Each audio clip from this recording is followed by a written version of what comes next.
Welcome back to the shop. We've got our 2022 Honda HR-V here today. We're going to change out the transmission fluid. Now this is a CVT, so make sure that you get Honda specific or at least HCF2 compatible CVT transmission fluid. This is our fill plug here. Our drain plug's on the side. Now this is just a 3/8 drive square, and this is a 17 millimeter.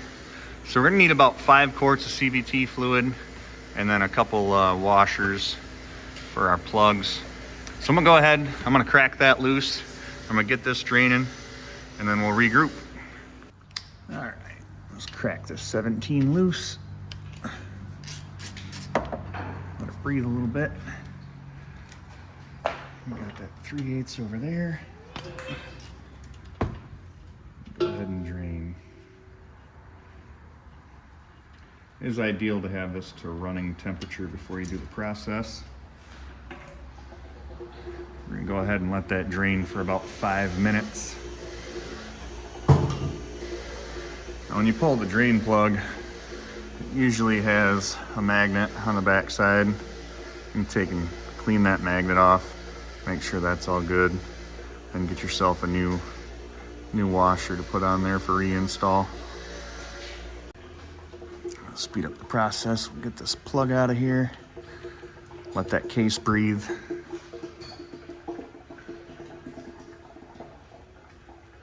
Yet again, with the fill plug, you got another washer there you can replace. All right, she's been draining for about 5 minutes now. We just got a little dribble coming out, so we're gonna put the drain plug back in. New washer. Torque it down.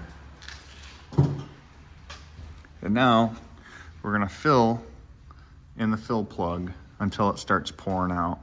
And after we get that to level there, we're gonna put the fill plug back in temporarily. We're gonna go start the car, get it to temperature, and cycle it from park to drive to reverse to neutral drive, and just cycle it through the gears back and forth to get the fluid moving through the transmission.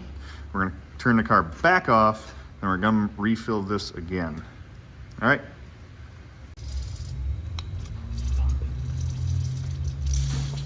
Now I've just got this little hand pump. You can go to Harbor Freight or something and get yourself a nice little transfer pump for fairly cheap. Not exactly sure why I haven't invested in something like that, because I do stuff like this all the time.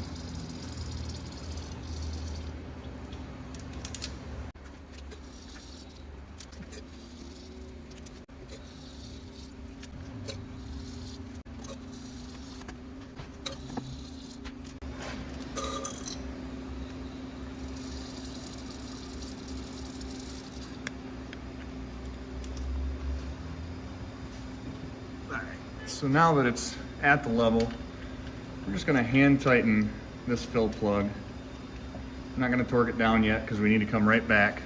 So let's get up in the car, turn it on, get it to operating temperature, and we'll cycle through the gears. We'll come back down here after we shut the car back off and top that back off one more time, and we'll be all done. Okay, so after we've done our initial fill, you wanna get it up to running temperature, which, how do you know? Well, the cooling fans will cycle once you're up to operating temperature. And once you get there, we're gonna take our shifter and we're just gonna cycle from reverse, wait a couple seconds, neutral, drive.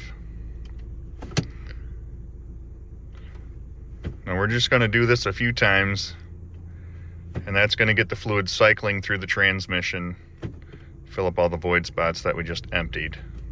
So that when we go down, do our final fill, it's going to be accurate. So you can do this 2 or 3 times, and every time you get into, drive or reverse, you can just wait a couple seconds.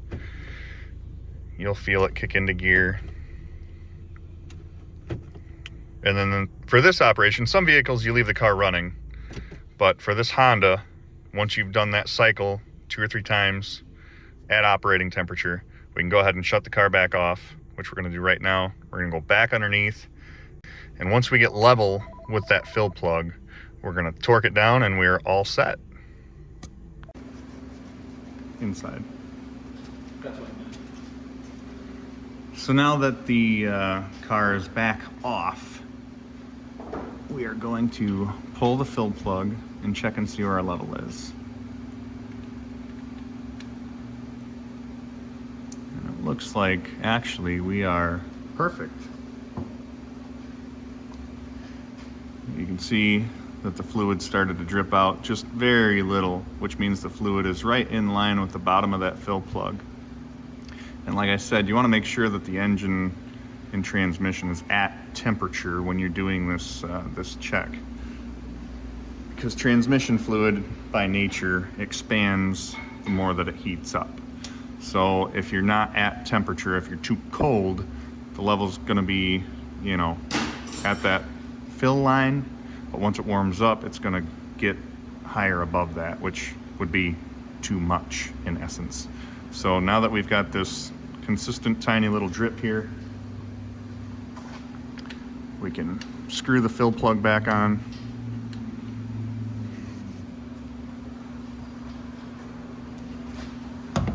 Torque it down.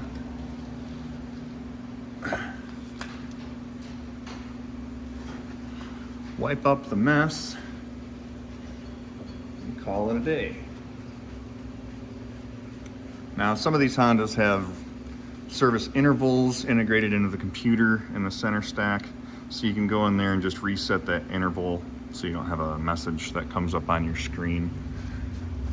But other than that, that's all there is to it. Pretty straightforward. You know, just drain it, refill it, cycle it through the gears at temperature, turn the car back off, and then if necessary, fill it a little bit more until you just get that consistent little drip coming out. Torque it down and you're ready to go. Thanks for watching. We'll catch you next time.